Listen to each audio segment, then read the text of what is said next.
ఒకసారి అందరు గట్టిగా జై తెలంగాణ, జై తెలంగాణ. మీరేమో ఇంత ముద్దుగా అంటున్నారు జై తెలంగాణ అని. జై తెలంగాణ అంటే మన గుండె లోతుల్లోంచి వస్తుంది జై తెలంగాణ అనే నినాదం. అది మన గుండె చప్పుడు, మన ప్రాణం.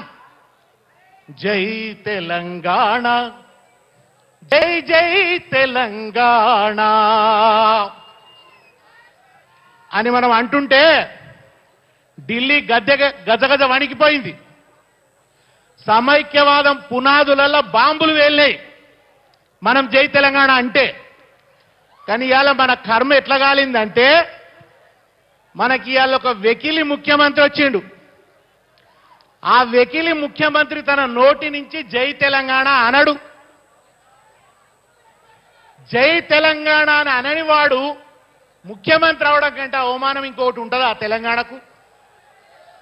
ఒక్కసారి మీరు అందరు గట్టిగా చెప్పండి, ఇప్పుడున్న ఈ ముఖ్యమంత్రి జై తెలంగాణ అనాలనా? ఈ ముఖ్యమంత్రి తప్పకుండా జై తెలంగాణ అనాలనా? ఇప్పటి వరకు అమరవీరుల స్తూపం మీద ఒక దండ పెట్టలే ఈ ముఖ్యమంత్రి, ఒక పువ్వు పెట్టలే.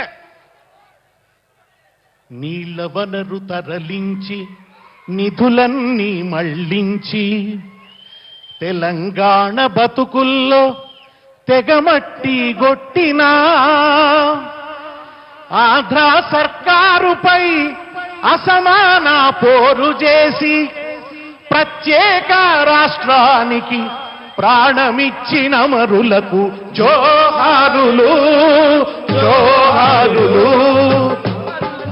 అమరులకు జోహార్, వీరులకు జోహార్. అమరులకు జోహార్, వీరులకు జోహార్. అమరులకు జోహార్, వీరులకు జోహార్. మా ఉల్ల రేవుల్ల మట్టి పొత్తిళ్ళల్లా, మట్టి పొత్తిళ్ళల్లా, మట్టి పొత్తిళ్ళల్లా. నవ్వా పువ్వుల తీరు అమరులుంటారు, అమరులుంటారు, అమరులుంటారు. నవ్వా పువ్వుల తీరు అమరులుంటారు. జోహారులు, జోహారులు. అమరులకు జోహార్, వీరులకు జోహార్. అమరులకు జోహార్, వీరులకు జోహార్. ఇక్కడి నుంచి మీరు గట్టిగా డిమాండ్ చేయాలి. ఈ ముఖ్యమంత్రి పోయి అమరవీరుల స్తూపం మీద దండ వేసి దండం పెట్టాలి. పెట్టాలా వద్దా? ఇప్పటి వరకు అమరవీరుల స్తూపం మీద ముఖ్యమంత్రి అయిన తర్వాత దండ వేసి దండం పెట్టకపోవడం తెలంగాణ ఆత్మగౌరవాన్ని దెబ్బతీసిండు ఈ ముఖ్యమంత్రి. అవునా కాదా? నేనేమన్నా అబద్ధం మాట్లాడుతున్నానా? అమరులకు దండం పెట్టవా ఇన్ని రోజులైతే? ఆ స్తూపం దగ్గరికి పోవా? అసెంబ్లీ ఎదురుగానే ఉన్నది కదా, ఎంతో దూరం కూడా లేదు కదా. ఆయనకు తెలంగాణ ఉద్యమం అంటే ద్వేషం. ఆయన తెలంగాణ, మీరందరూ అనుకుంటున్నారు ఆయన కేసీఆర్ మీద కోపం అని. కాదు, ఆయనకు తెలంగాణ ఉద్యమం అంటేనే ద్వేషం. ఎందుకో తెలుసునా? మామూలుగా ఏదో అంటారు కదా, హనుమంతుడు ఇట్లా ఛాతీ చీల్చుకుంటే రామచంద్రుడు కనబడతాడు లోపల. కానీ రేవంత్ రెడ్డి గారు ఛాతీ చీల్చుకుంటే లోపల ఎవరు కనబడతారు? చంద్రబాబు నాయుడు కనబడతాడు. తన గురువైన చంద్రబాబు నాయుడు అధికారాన్ని కూకటి వేళ్లతో పెకిలించి అవతల పారేసిన తెలంగాణ ఉద్యమం అంటే ఆయనకు నరాల్లో విద్వేషం. చంద్రబాబు నాయుడిని తెలంగాణలో లేకుండా పొలిమేరల అవతలి దాకా పంపించిండని కేసీఆర్ మీద నరాల్లో విద్వేషం.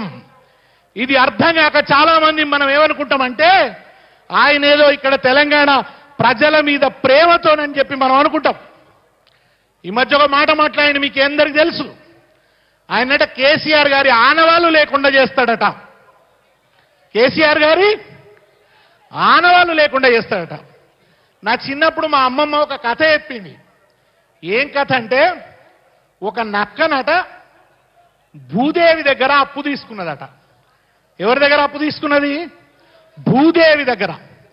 భూదేవి దగ్గర అప్పు తీసుకొని 3 నెలల్లో తీరుస్తా అన్నదట. 3 నెలలు అయిపోయింది. అయిపోయినాక భూదేవి ప్రత్యక్షమై ఏమాయ నక్క నక్క నా అప్పు తీర్చవా అన్నదట. అమ్మో ఈ భూదేవి అడుగుతున్నది కదా ఇక్కడి నుంచి పారిపోతా అని అక్కడి నుంచి అడవిలో ఇంకో దగ్గరికి పారిపోయిందట. అక్కడ పోతే భూదేవి ఉండదా? భూదేవి ఏ మూలకైనా ఉంటుంది కదా, నక్క ఏ మూలకైనా భూదేవి ఉన్నది. భూదేవి అప్పు నుంచి తప్పించుకోవడం మన నక్కకు వీలు కాలే. పాపం రేవంత్ రెడ్డి బాధ కూడా కాదే. ఆయన ఎటువైనా కేసీఆరే కనబడతాడు. ఆయన ఎటువైనా కేసీఆర్. పొద్దున్న లేస్తే రాజు లెక్క వచ్చి కూర్చుందామని సెక్రటేరియట్లకు రాగానే సెక్రటేరియట్ గోడలలో ఎవరు కనబడతారు? కేసీఆర్ కనబడతాడు. ఏపో ఇక్కడ బాగాలేదు అని చెప్పి దాంట్లో నుంచి యువతలకు వచ్చింది అనుకో, యువతలకు వచ్చి ఇంటి దిక్కు పోతుంటే ఆకాశం అంతా ఎత్తున ఎవరు కనబడతారు? అంబేద్కర్. అందుకో దండాలు బాబా అంబేద్కర్, అంబరాన ఉన్నట్టి చుక్కలు కురవంగో, ముందుగా నిన్ను దలచి పాటలు పాడేము, చీకటి మా బతుకుల్లో సూర్యుడు మొలవంగో. అందుకో దండాలు బాబా అంబేద్కర్, అంబరాన ఉన్నట్టి చుక్కలు కురవంగో, ముందుగా నిన్ను దలచి పాటలు పాడేము, చీకటి మా బతుకుల్లో సూర్యుడు మొలవంగో. అందుకో దండాలు బాబా అంబేద్కర్, అంబరాన ఉన్నట్టి చుక్కలు కురవంగో. దండాలు బాబా అంబేద్కర్, అంబరాన ఉన్నట్టి చుక్కలు ఉడవంగో. అంబేద్కర్ నిన్న అంబేద్కర్ జయంతి. భారతదేశం గర్వించదగ్గ విగ్రహం పెట్టినాం మనం సెక్రటేరియట్ పక్కకు. ఈ జాతికి క్షమాపణ చెప్పాలి ముఖ్యమంత్రి రేవంత్ రెడ్డి. ఎందుకో తెలుసునా? అంబేద్కర్ జయంతి రోజున ఆకాశమంతా ఎత్తున్న అంబేద్కర్ కు ఎవ్వరూ దండ వెయ్యలేదు, ఎవ్వరిని దండ వెయ్యనీయలేదు. తాను వెయ్యకపోవడమే కాదు, మనల్ని ఎవ్వరిని వెయ్యనీయలేదు. ఎన్ని గుండెలు ఈ రేవంత్ రెడ్డికి! అంబేద్కర్ విగ్రహాన్ని అంబేద్కర్ జయంతి రోజున అనాథగా వదిలేసిండు రేవంత్ రెడ్డి. నాయనా, నీ పాపాల లెక్క పెట్టుకుంటున్నది తెలంగాణ. నువ్వు కుర్చీ మీద కూర్చున్నప్పటి నుంచే మీటర్ తిరుగుడు శురువైంది. మా ఆటో డ్రైవర్ అన్నల మీటర్ ఎట్లా తిరుగుతుందో నీ పాపాలు లెక్క పెట్టే మీటర్ కూడా తిరుగుతున్నది. జాగ్రత్త. నువ్వేమో అనుకుంటున్నావు,